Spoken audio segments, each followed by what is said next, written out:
Assalamualaikum everyone. Today we will start a new topic in coordination chemistry, that is magnetism. What is magnetism? Magnetism is a class of physical phenomena that are governed by magnetic fields. Electric currents and the magnetic moment of elementary particle give rise to a magnetic field which acts on other currents and magnetic moments. Magnetism, we can say, that is a combined phenomena of electromagnetism.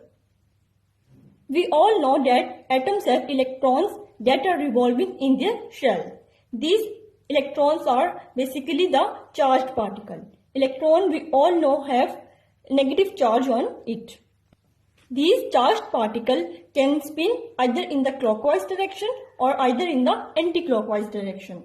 The spin that an electron possesses gives electron a magnetic moment. This magnetic moment produces the electric currents and the magnetic field, a property that causes the electron to behave like a tiny magnet. This property of behaving the electron like a tiny magnet is called magnetism. In magnetism, we see many phenomena like dimagnetic, paramagnetism, ferromagnetism, antiferro, like these. So let's move that what are these in detail. First, we will discuss dimagnetic substances. What are dimagnetic substances?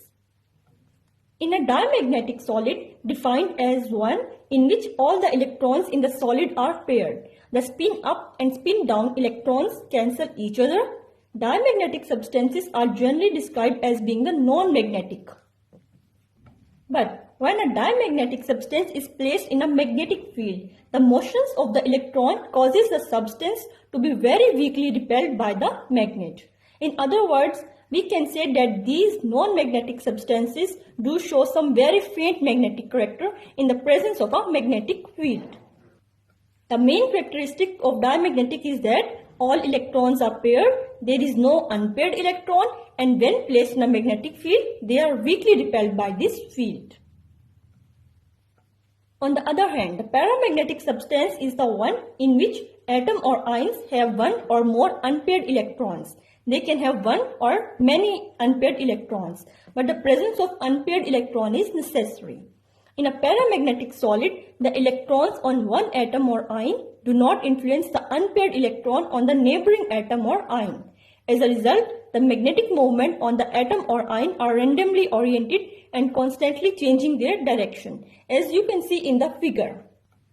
The figure shows that spin direction is constantly changing and random in the absence of external magnetic field. There is no proper direction.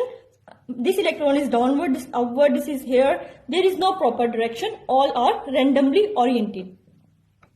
When a paramagnetic substance is placed in a magnetic field, however, the magnetic moment tend to align parallel to one another, producing a net attractive interaction with the magnet. Thus, unlike a dimagnetic substance which is weakly repelled by the magnetic field, paramagnetic substances are those which are attracted to the magnetic field.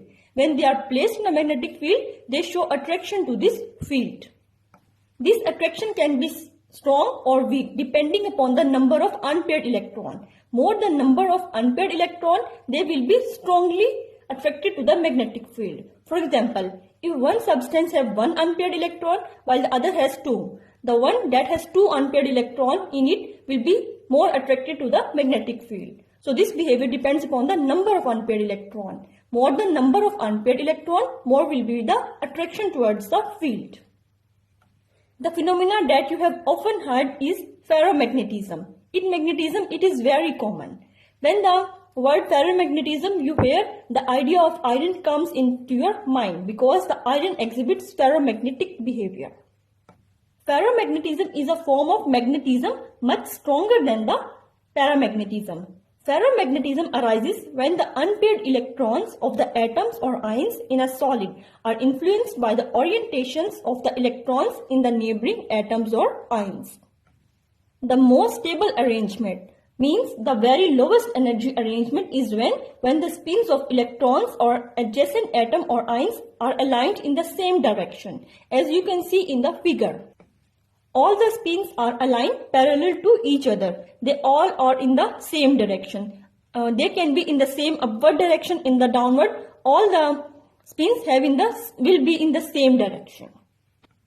When a ferromagnetic solid is placed in a magnetic field, the electrons tend to align strongly in a direction parallel to the magnetic field. The attraction to the magnetic field that results may be as much as million times stronger than it shown in the paramagnetic substance.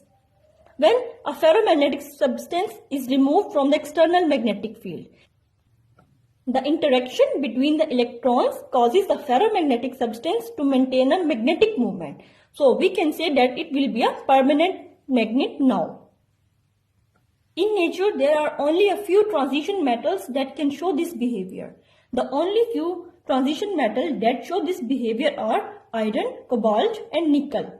But many alloys also exhibit ferromagnetism, which is in some cases stronger than the ferromagnetism of the pure metals. Particularly powerful ferromagnetism is found in compounds containing both transition metals and lanthanide metals.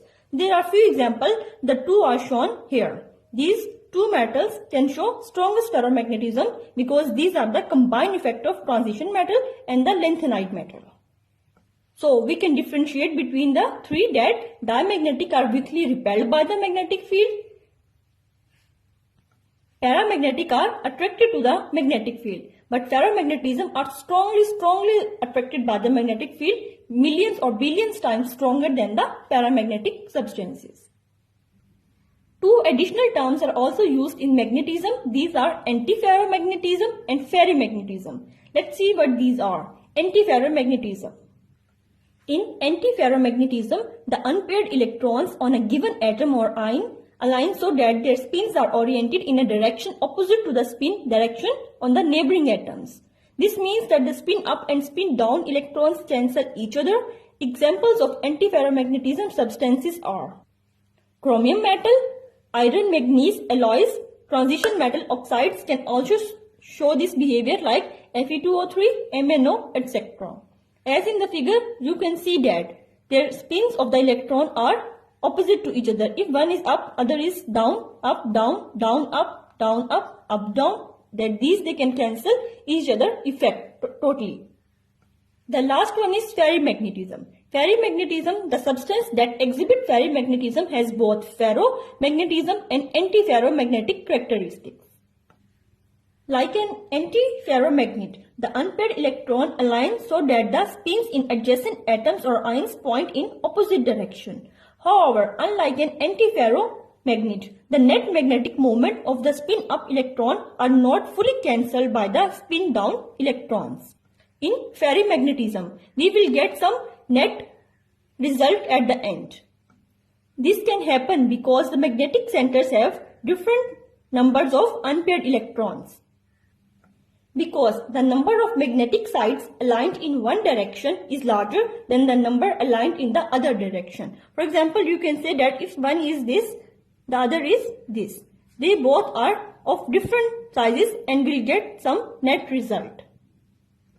Like this one. In this, one is larger, the other is smaller, and we will get some net result. The compounds that show this behavior are Fe3O4. Their properties are similar to ferromagnetic materials.